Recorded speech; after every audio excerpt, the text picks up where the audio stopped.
Let's look at how to make payments from your OFX Global Currency Account.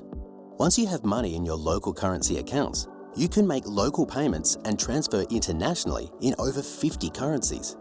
Start by logging in and jumping to your Global Currency Account dashboard. Just click the link in the top right corner of your home screen. Let's say you want to make a same currency payment from your pound sterling account to square off your UK VAT. Just click Send Money. You have two options here. The first option, Debit My Account, is for when you know the exact amount you need to transfer out of your account. Whereas Recipient Receives is for when you know the exact amount your payee is expecting. Recipient Receives is the best option for paying invoices, as you'll always send the amount you owe without having to fiddle with transfer fee calculations. First, select the account you would like to transfer from and choose your recipient.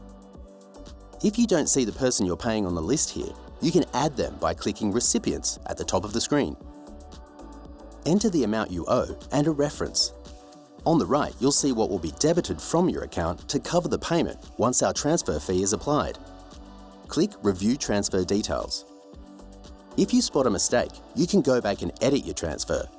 Or if everything looks correct, click Confirm Transfer to lock in your payment.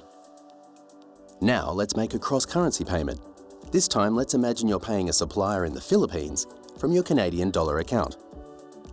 Select Recipient Receives as you're paying an invoice. Then choose the account you'd like to debit from and your recipient.